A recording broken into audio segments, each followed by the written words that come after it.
Hi hello ಎಲ್ಲರಿಗೂ ನಮಸ್ಕಾರ. Welcome to my YouTube channel ಕನ್ನಡತಿಯ ಕಥಾಸುಧೆ. ನಾನು ನಿಮ್ಮ ರೂಪ ಕನ್ನಡತೆ. ಕಥೆಗಳು ಇಷ್ಟ ಆದರೆ ಚಾನಲನ್ನು ಸಬ್ಸ್ಕ್ರೈಬ್ ಮಾಡ್ಕೊಳ್ಳಿ. ಹಾಗೆ ಕಥೆಗಳು ಇಷ್ಟ ಆದರೆ ಲೈಕ್ ಮಾಡಿ, ಕಮೆಂಟ್ ಮಾಡಿ, ನಿಮ್ಮ ಸ್ನೇಹಿತರಿಗೂ ಶೇರ್ ಮಾಡಿ. ಹೃದಯವ ಕಾದಿರಿಸು ನನಗಾಗಿ ಭಾಗ 39. ಹೆದರಬೇಡ ರಾಮ, ಏನೂ ಆಗಿಲ್ಲ, ಬಿಸಿಲಿಗೆ ಹಾಗಾಗಿದೆ ಅನಿಸುತ್ತೆ ಎಂದು ಅವಳ ಮೊಗ ಸವರಿ ಅವಳ ಸೀರೆ ಸರಿ ಮಾಡಲು ಅವಳ ಕೈ ಹಿಡಿದವರಿಗೆ ಏನೋ ಅನುಮಾನ ಬಂದಿತ್ತು. ಹಾಗೆ ತುಸು ಹೊಟ್ಟೆಯ ಕಡೆಗೆ ನೋಡಿದ್ರು. ನೋಡಪ್ಪ ರಾಮ, ಈ ಮಾತು ನಿನ್ನ ಕೇಳಬಾರ್ದು, ಆದರೆ ನಿನ್ನ ಹೆಂಡತಿಗೆ ಸ್ವಲ್ಪ ಹುಷಾರಿಲ್ಲ ಅಂತ ನಿನ್ನ ಕೇಳ್ತಾ ಇದ್ದೀನಿ. ಇವಳು ಮುಟ್ಟಾಗಿ ಎಷ್ಟು ದಿನ ಆಯಿತು ಎಂದರು ಗಿರಿಜಾ. ಅಮ್ಮ, ನನಗೆ ಸರಿಯಾಗಿ ನೆನಪಿರೋದು 2 ತಿಂಗಳು ಅನಿಸುತ್ತೆ. ಆಮೇಲೆ ಚಿಕ್ಕ ಆಕ್ಸಿಡೆಂಟ್ ಆಗಿತ್ತು ಇವಳಿಗೆ, ಅದರ ಕಡೆ ಗಮನ ಇಲ್ಲ ಎಂದು ರಾಮ್ ಹೆದರುತ್ತಾ ಹೇಳಿದಾಗ ಅವನ ಮೊಗ ಸವರಿ, ನೀ ತಂದೆ ಆಗ್ತಿದೀಯ ಕಣಪ್ಪ, ನನ್ನ ಹೂಯೇ ಸರಿಯಾಗಿದ್ರೆ ನಿನ್ನ ಹೆಂಡತಿಗೆ ಈಗ 2.5 ತಿಂಗಳು ಎಂದು ಹೇಳಿದಾಗ ಅಚ್ಚರಿ ಜೊತೆ ಭಯವೂ ಆಗಿತ್ತು. ಆಗಷ್ಟೇ ಕಣ್ಣು ತೆಗೆದ ಜಾನುವನ್ನ ಬಿಗಿದಾಗಿ ಅಪ್ಪಿಬಿಟ್ಟ ರಾಮ್. ಜಾನು, ಜಾನು ಎಂದು ಮೆಲ್ಲಗೆ ಅವಳ ಕೆನ್ನೆ ತಟ್ಟುತ್ತಾ ಕರೆಯಲು ಚೂರೇ ಚೂರು ಕಣ್ಣು ತೆಗೆದಳು ಜಾನು. ಜಾನು, ಎಚ್ಚರ ಮಾಡ್ಕೊಮ್ಮ, ನೋಡಿಲಿ ಎಂದು ಅವಳ ಕೈ ಹಿಡಿದು ಅವಳ ಹಣೆಗೆ ಮುತ್ತಿಟ್ಟ.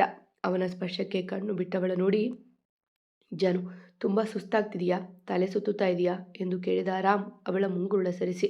ಹ್ಞೂ ರಾಮ್, ಯಾಕೋ ತಲೆ ಗಿರ್ರಂತಿದೆ, ನಿಂತರೆ ಸಾಕು ಎಲ್ಲ ಡಬಲ್ ಕಾಣ್ತಿದೆ, ಓಡಾಡೋಕೆ ಸಹ ಆಗ್ತಿಲ್ಲ ಎಂದು ಪುಟ್ಟ ಮಗುವಿನಂತೆ ಹೇಳಲು, ಜಾನು, ಇದನ್ನು ಮೊದಲೇ ಯಾಕೆ ಹೇಳಲಿಲ್ಲ ನೀನು? ಬೆಳಗ್ಗೆ ಆಚೆ ಹೋಗೋಣ ಅಂತ ಹೇಳಿದಾಗ ಬೇಡ ರಾಮ್, ಸುಸ್ತಾಗುತ್ತೆ ಅಂತ ಯಾಕೆ ಹೇಳಲಿಲ್ಲ ಎಂದು ಕೇಳಿದಾಗ ಅವನ ಕಿವಿಯ ಬಳಿವಾಗಿ, ಯಾಕೆಂದರೆ ನಿಮ್ಮ ಜೊತೆ ಇರೋಕೆ ನನಗೆ ಇಷ್ಟ, ಸುಸ್ತಾಗಿದೆ ಅಂದರೆ ನಾನು ಹೇಳಿದರೆ ನೀವು ಇಲ್ಲೇ ಇರು ಅಂತ ಹೇಳ್ತಿದ್ರಲ್ವಾ ಎಂದಾಗ ಅವಳ ಕೈ ಹಿಡಿದು, ಇಲ್ಲಮ್ಮ, ಇಲ್ಲೇ ಇದ್ದರೂ ನಾನು ನಿನ್ನ ಜೊತೆಗೆ ಇರ್ತೀನಿ ಕಣೋ, ಇಷ್ಟೊಂದು ಭಯ ಪಡಬೇಡ ಎಂದು ಹೇಳಿದಾಗ ಹಲ್ಲು ಬಿಟ್ಟು ನಕ್ಕಳು ಅವನ ನೋಡಿ. ನಿನಗೆ ಒಂದು ಹ್ಯಾಪಿ ವಿಷಯ ಹೇಳಬೇಕು ನಾನು ಎಂದು ಅವಳನ್ನು ಅನುನಯಿಸಿ ಹೇಳಿದಾಗ ಕಣ್ಣುಗಳ ಅರಳಿಸಿ, ಏನು ರಾಮ್, ಏನು ಹ್ಯಾಪಿ ನ್ಯೂಸ್ ಎಂದು ಹೇಳಿದಾಗ ಅವಳ ಕೆನ್ನೆ ಹಿಂಡಿ, ಜಾನು, ನೀನು ತಾಯಿ ಆಗ್ತಿದೀಯ ಕಣೋ ಎಂದು ರಾಮ್ ಹೇಳಿದಾಗ ಖುಷಿಯಲ್ಲಿ ಮತ್ತಷ್ಟು ಕಣ್ಣಳಿಸಿದ ಜಾನು, ರಾಮ್, ನಿಜ, ನಿಜನಾ? ಯಾರು ಹೇಳಿದ್ದು? ನಾನು ನಾನು ಎಂದು ಖುಷಿಯಲ್ಲಿ ತಡವರಿಸಿ ಹೇಳಿದ್ಲು. ಹೌದಮ್ಮ ಎಂದು ಅವ ಹೇಳಿದ ಗಟ್ಟಿಯಾಗಿ ತಬ್ಬಿಬಿಟ್ಟಳು ಅವನ. ಅದೆಷ್ಟು ಖುಷಿಯಾಗಿತ್ತೋ ಅವಳಿಗೆ. ಅಂದರೆ ನನ್ನ ಹೊಟ್ಟೆಯಲ್ಲಿ ಪಾಪು ಇದೆ ಅಲ್ವಾ, ನಾನು ಅಮ್ಮ ಆಗ್ತೀನಿ ಎಂದು ಮುದ್ದಾಗಿ ಹೇಳಿದಾಗ ಅವಳನ್ನೇ ಕಣ್ಣು ತುಂಬಿಕೊಂಡ ರಾಮ್, ಹೇಳಿ ರಾಮ್, ಈ ಪುಟಾಣಿ ಥರ ನಮ್ಮನೆಗೂ ಸಹ ಒಂದು ಪುಟಾಣಿ ಬರುತ್ತೆ ಅಲ್ವಾ ಎಂದು ಅಲ್ಲೇ ಇದ್ದ ಮಲ್ಲನಗೌಡರ ಮೊಮ್ಮಗಳ ತೋರಿಸಿ ಜಾನು ಕೇಳಿದಾಗ ನಕ್ಕು ಹ್ಞೂ ಎಂದು ತಲೆ ಆಡಿಸಿದ. ನನಗೆ ಒಂದೇ ಒಂದು ಡೌಟ್ ಇದೆ ಎಂದು ಅವನ ಕಿವಿಯೆತ್ತವಾಗಿ, ಯಾರು ಹೇಳಿದ್ದು, ನಿಮಗೆ ಹೇಗೆ ಗೊತ್ತಾಯಿತು ಎಂದು ನಗುತ್ತಾ ಕೇಳಿದ್ಲು. ನನಗೆ ಹೇಳಿದ್ದು ಅಮ್ಮ, ಅವರು ದೊಡ್ಡವರಲ್ವಾ, ಅವರಿಗೆಲ್ಲ ಗೊತ್ತಾಗುತ್ತೆ ಎಂದು ನಕ್ಕು ಹೇಳಿದಾಗ ಅವರ ನೋಡಿ, ಥ್ಯಾಂಕ್ ಯು ಅಮ್ಮ ಎಂದಳು ಮುದ್ದಾಗಿ. ಆದರೆ ಅವಳ ನಡವಳಿಕೆ ನೋಡಿದ ಅವನಿಗೆ ಭಯವೂ ಆಗಿತ್ತು, ಜೊತೆಗೆ ಖುಷಿಯೂ ಸಹ. ಲಿಸನ್ ಜಾನು, ನಾಳೆ ನಾವು ಊರಿಗೆ ಹೋಗಿ ಬಿಡೋಣ ಎಂದು ಹೇಳಿದಾಗ ಆಡಡ್ಡ ತಲೆ ಆಡಿಸಿ, ಪಾಪು ಬರುವವರೆಗೂ ನಾವಿಲ್ಲೇ ಇರೋಣ ಪ್ಲೀಸ್ ಎಂದು ಕಣ್ಣು ಸಂಕುಚಿಸಿ ಕೇಳಿದಳು. ಬೇಡಮ್ಮ, ನಿನ್ನ ಚೆಕಪ್ ಮಾಡಿಸ್ಬೇಕು, ಪಾಪು ಹೇಗಿದೆ ಅಂತ ತಿಳ್ಕೊಳ್ಬೇಕು, ಸೊ ನಾಳೆ ಹೋಗಿ ಪ್ರೊಸೀಜರ್ ಎಲ್ಲ ಮುಗಿಸ್ಕೊಂಡು ಬಿಡೋಣ ಎಂದು ಹೇಳಿದಾಗ ಕೆನ್ನೆ ಮೇಲೆ ಕೈ ಇಟ್ಟು ಏನನ್ನೋ ಯೋಚಿಸಿ, ಸರಿ, ಆದರೆ ಮತ್ತೆ ನಾಡಿದ್ದು ವಾಪಸ್ ಬರೋಣ ಪ್ಲೀಸ್ ಎಂದು ಹೇಳಿದಾಗ ಅವ ಸಹ ಏನೋ ಯೋಚಿಸಿ, ಅಕ್ಕ, ನನ್ನ ಜಾನುಗೆ ಹುಳಿ ಹುಳಿಯಾಗಿ ಸಖತ್ತಾಗಿ ಹುಣಸೆ ಹಣ್ಣಿನಲ್ಲಿ ಅದೇನೋ ಮಾಡ್ತಾರಲ್ಲ, ಅದನ್ನು ಮಾಡಿಕೊಡ್ತೀರಾ ಎಂದು ರಾಮ್ ವಿಶಾಲ ಅವರ ನೋಡಿ ಹೇಳಿದ. ಚಿಗ್ಲಿ ಅಂತಾರೆ ರಾಮ್, ಅದನ್ನು ತುಂಬ ಚೆನ್ನಾಗಿರುತ್ತೆ ಗೊತ್ತಾ ಎಂದು ಹೇಳಿದ್ಲು ಜಾನು. ಹಾಂ ಅದೇ, ಅದನ್ನು ಮಾಡಿಕೊಡಿ ಅಕ್ಕ ಎಂದಾಗ ಅವನ ನಡೆ ಗೊಂದಲ ಅನ್ನಿಸಿದರೂ ಒಪ್ಪಿದರು ಅವರು. ಬಾ ಜಾನು, ನಿನಗೆ ಚಿಗುಳಿ ಮಾಡಿಕೊಡ್ತೀನಿ ಎಂದು ಹೇಳಿದರು ಅವರು. ಅಮ್ಮ, ನನಗೂ ಬೇಕು ಎಂದು ಅವಳ ಮಗಳು ಕೇಳಿದಾಗ, ಬಾ ಚಿನ್ನಿ, ಇಬ್ಬರು ತಿನ್ನೋಣ ಎಂದು ಅವಳ ತಲೆ ಹಿಡಿದು ಆಡಿಸಿ ಅವಳ ಜೊತೆ ಓಡಿದ್ಲು ಜಾನು. ಮಗುವಿನ ಜೊತೆಗೆ ಮಗುವಾಗಿದ್ದವಳ ನೋಡಿ ಮತ್ತಷ್ಟು ಗೊಂದಲಕ್ಕೆ ಬಿದ್ದ ಅವ, ನಿಧಾನ ಕಣಮ್ಮ, ಹಾಗೆಲ್ಲ ಓಡಬಾರ್ದು ಎಂದು ಗಿರಿಜಾಮ್ಮ ಹೇಳಿದಾಗ ಮೆಲ್ಲನೆ ನಡೆದಳು, ಹೆಜ್ಜೆ ಮೇಲೆ ಹೆಜ್ಜೆ ಇಟ್ಟು. ರಾಮ, ನಿನ್ನ ಮನಸ್ಸಲ್ಲಿ ಏನೋ ಗೊಂದಲ, ಅನುಮಾನ ಇದೆ ಅಂತ ಅನಿಸುತ್ತೆ, ಏನದು, ಯಾಕೆ ನೀನು ಇಷ್ಟು ಒಳ್ಳೆಯ ಸಿಹಿ ಸುದ್ದಿಯನ್ನು ಸಂಭ್ರಮಿಸ್ತಿಲ್ಲ ಎಂದು ಕೇಳಿದರು ಮಲ್ಲನಗೌಡರು. ಹೌದು ಗೌಡ್ರೆ, ನಿಮಗೆಲ್ಲ ಗೊತ್ತಿದ್ದೇ ಇದೆ, ಜಾನು ಆರೋಗ್ಯ ಅಷ್ಟು ಸರಿ ಇಲ್ಲ, ಅವಳ ಬುದ್ಧಿ ಮಗುವಿನ ಹಾಗೆ, ಕೆಲವೊಮ್ಮೆ ಗೊತ್ತಾಗುತ್ತೆ, ಕೆಲವೊಮ್ಮೆ ಗೊತ್ತಾಗಲ್ಲ. ಈಗ ಮಗು ತಾಯ್ತನ ಅನ್ನುವ ದೊಡ್ಡ ಜವಾಬ್ದಾರಿ ಅವಳು ಹೇಗೆ ನಿಭಾಯಿಸ್ತಾಳೆ ಅಂತ ಭಯ ಆಗ್ತಿದೆ ಎಂದು ರಾಮ್ ಹೇಳಿದ ಮಾತುಗಳು ಎಲ್ಲರಿಗೂ ಕ್ಷಣ ಯೋಚಿಸುವಂತೆ ಮಾಡಿದ್ವು. ಅದಕ್ಕೆ ಏನು ನಿರ್ಧಾರ ಮಾಡಿದೀಯಾ ಈಗ ಎಂದು ಚಂದ್ರು ಕೇಳಿದ. ಅದಕ್ಕೆ ಅದಕ್ಕೆ ನಾನು ಈ ಮಗುನ ತೆಗೆಸಬೇಕು ಅಂತ ನಿರ್ಧಾರ ಮಾಡಿದ್ದೀನಿ ಎಂದು ಹೇಳಿದ. ಆಗಷ್ಟೇ ಅವನಿಗೆ ಹುಣಸೆಹಣ್ಣು ತೋರಿಸಲು ಆಸೆಯಿಂದ ಬಂದಿದ್ದ ಜಾನು ಕಿವಿಗೆ ಆ ಕೊನೆಯ ಮಾತುಗಳು ಬಿದ್ದು ಬಿಟ್ಟಿದ. ಇಲ್ಲ ಎಂದು ಅರಸಿ ಕೈಲಿದ್ದ ಡಬ್ಬಿ ಕೆಳಗೆ ಬಿಟ್ಟಳು ಜಾನು. ಇಲ್ಲ ಇಲ್ಲ, ನನಗೆ ಪಾಪು ಬೇಕು, ನನಗೆ ಪಾಪು ಬೇಕು ಎಂದು ಕೂಗುತ್ತಾ ಅಲ್ಲಿಂದ ತನ್ನ ಕೋಣೆಗೆ ಓಡಿದಾಗ ಎದರಿ ಅವಳ ಹಿಂದಿಗೆ ಓಡಿದ ರಾಮ್. ಅವ ಬರುವಷ್ಟರಲ್ಲಿ ಅವಳು ಬಾಗಿಲು ಹಾಕಿದ್ಲು. ಆಗಲೇ ಅವ ಬಂದು ಬಾಗಿಲ ತಳ್ಳಲು ಪ್ರಯತ್ನ ಮಾಡಿದ. ಆದರೆ ಗಟ್ಟಿಯಾದ ಬಾಗಿಲು. ಎಲ್ಲಿ ಆದೀತೋ? ಜಾನು, ಪ್ಲೀಸ್ ಬಾಗಿಲು ತೆಗಿಯಮ್ಮ ಎಂದು ಬಾಗಿಲು ಬಡಿಯುತ್ತಾ ಗಾಬರಿಯಿಂದ ಹೇಳಿದ. ರಾಮ, ಅವಳು ಕೋಪ ಮಾಡ್ಕೊಂಡಿದ್ದಾಳೆ ಅನ್ಸುತ್ತೆ ಎಂದು ಗಿರಿಜಾ ಸಹ ಆತಂಕದಿಂದ. ಗೌಡ್ರು ಮಾತ್ರ ಸುಮ್ಮನೆ ನಿಂತಿದ್ರು. ಅದಕ್ಕೆ ಭಯ ಅಮ್ಮ ನನಗೆ. ಮೊದಲೇ ಅವಳ ಆರೋಗ್ಯ ಸರಿ ಇಲ್ಲ ಎಂದವನ ಕಣ್ಣುಗಳು ತುಂಬಿದ್ವು. ಜಾನು, ಐ ಆಮ್ ಸಾರಿ, ಪಾಪುಗೆ ಏನು ಮಾಡಲ್ಲ, ಬಾಗಿಲು ತೆಗೆ ಎಂದು ಗೋಗರಿಯುತ್ತಿದ್ದರೂ ಅತ್ತಲಿಂದ ಉತ್ತರವಿಲ್ಲ. ಜಾನುಮಾ, ಪ್ಲೀಸ್ ಬಾಗಿಲು ತೆಗೆ, ಇನ್ಯಾವತ್ತೂ ನಿನಗೆ ಏನು ಹೇಳೋದಿಲ್ಲ ಕಣೋ, ಪ್ಲೀಸ್ ಎಂದು ಹೇಳುತ್ತಿದ್ದರೂ ಅತ್ತಲಿಂದ ಮಾತಿಲ್ಲ. ಜಾನಕಿ, ಬಾಗಿಲು ತೆಗೆ, ಮುಂದಿನದ್ದು ನಾನು ಮಾತಾಡ್ತೀನಿ ಎಂದು ಗೌಡರು ಹೇಳಿದ್ದ 2 ನಿಮಿಷದಲ್ಲಿ ಬಾಗಿಲು ತೆಗೆದ ಶಬ್ದ ಆಗಿತ್ತು. ಅಪ್ಪಾಜಿ, ನಿಮ್ಮನ್ನು ನಂಬಿ ಬಾಗಿಲು ತೆಗಿತೀನಿ, ನನ್ನ ಪಾಪುನ ಉಳಿಸಿಕೊಡ್ತೀರಾ ಅಲ್ವಾ ಎಂದು ಒಳಗಿನಿಂದ ಮಾತು ಕೇಳಿದಾಗ ರಾಮ್ ಎದೆ ನಡುಗಿತ್ತು. ಹ್ಞೂ ಕಣಮ್ಮ, ನನ್ನ ಮೊಮ್ಮಗನ ನಾನು ಉಳಿಸ್ಕೊಳ್ತೀನಿ, ಈಗ ಬಾಗಿಲು ತೆಗೆದು ಮಾತಾಡು ಎಂದು ಸಮಾಧಾನದಿಂದ ಹೇಳಿದಾಗ ಬಾಗಿಲು ತೆಗೆದು ಅವರ ಮುಂದೆ ನಿಂತಳು. ಜಾನು, ಜಾನು, ಹೀಗೆಲ್ಲ ಮಾಡಬೇಡ ಕಣೋ, ನನ್ನ ಜೀವ ಹೋಗುತ್ತೆ ಎಂದು ಕಣ್ಣೀರು ಹಾಕುತ್ತಿದ್ದ ರಾಮ್. ಆದರೆ ಅವಳೇನೂ ಮಾತನಾಡುತ್ತಿಲ್ಲ.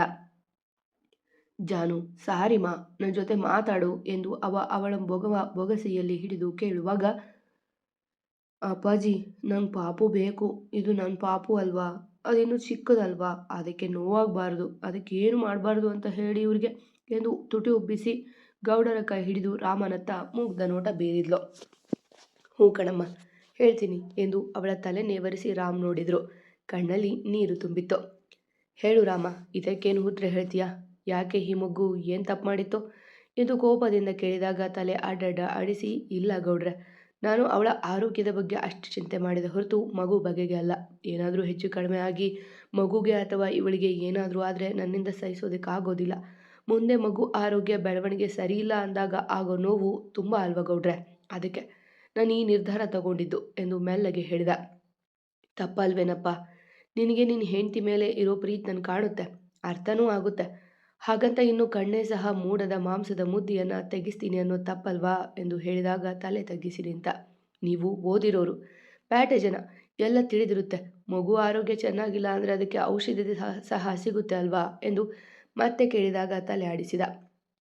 ಮತ್ತೆ ಅದನ್ನೆಲ್ಲ ನೋಡಿ ಪ್ರಯತ್ನ ಮಾಡೋದು ಬಿಟ್ಟು ಮೊದಲೇ ಹೀಗೆ ನಿರ್ಧಾರ ಮಾಡೋದು ಸರಿ ಏನು ಎಂದು ಅವರು ಹೇಳಿದಾಗ, ಕ್ಷಮಿಸಿ ಗೌಡ್ರೆ, ಏನೋ ತಪ್ಪಾಗಿ ಎಂದು ಅವ ಮೆಲ್ಲಗೆ ಹೇಳಿದಾಗ, ಇನ್ನೂ ಬೈರಿ ಅಪ್ಪ ಇವರಿಗೆ, ನಾನು ಇವರ ಜೊತೆ ಬಿಡ್ತೀನಿ, ಪಾಪು ಬರಲಿ ಇರಿ ಎಂದು ಜಾನು ಹೇಳಿದಾಗ ಏನು ಹೇಳಬೇಕೋ ತಿಳಿಯದೆ ಅಲ್ಲಿಂದ ಹೊರಟು ಬಿಟ್ಟ ರಾಮ್. ತುಂಬ ಬೇಜಾರಾಗಿದೆ ಅವನಿಗೆ ಎಂದು ವಿಶಾಲ ಅವರು ಹೇಳಿದಾಗ, ನೀವು ಜಾನಕಿಗೆ ಅದೇನೋ ಮಾಡಿಕೊಡ್ತೀನಿ ಅಂದ್ರಲ್ಲ, ಮಾಡಿ, ನಾನು ಅವನ ಜೊತೆ ಮಾತಾಡಿ ಬರ್ತೀನಿ ಎಂದು ಹೇಳಿ ಅವನ ಹಿಂದಿಗೆ ನಡೆದರು ಗೌಡರು. ರಾಮ್ ಹಿತ್ತಲಿಗೆ ಬಂದು ಮರದ ಮೇಲಿನ ಕೋತಿಗಳ ನೋಡುತ್ತಾ ನಿಂತಿದ್ದ. ಮರಿ ಕೋತಿ ಒಂದು ಮಗುವ ಅಪ್ಪಿ ಹಿಡಿದಿತ್ತು.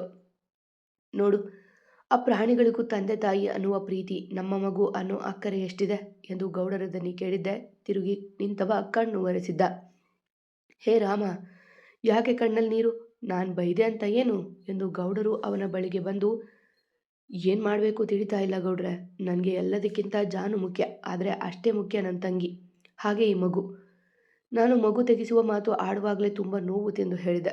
ಹಾಗೆ ಅದು ಅವಳಿಗೆ ಇಷ್ಟು ನೋವು ಕೊಟ್ಟಿರ್ಬೋದು ಅನ್ನೋ ಅಂದಾಜು ಇದೆ. ಆದರೆ ಎಂದು ಮಾತು ನಿಲ್ಲಿಸಿದವ, ಇನ್ನೇನು ಎಲ್ಲ ಮುಗಿಯುವ ಹಂತಕ್ಕೆ ಬಂದಿದೆ ಗೌಡ್ರೆ, ಒಡಲಲ್ಲಿ ಮುಚ್ಚಿಟ್ಟಿರುವ ಸತ್ಯ ಆಚೆ ಬಂದೇ ಬರುತ್ತೆ. ಆಗ ಇದೆಲ್ಲ ಜಾನು ಆಗಲಿ ನನ್ನ ತಂಗಿ ಆಗಲಿ ಹೇಗೆ ತಗೋತಾರೆ ಅಂತ ಭಯ ನನಗೆ.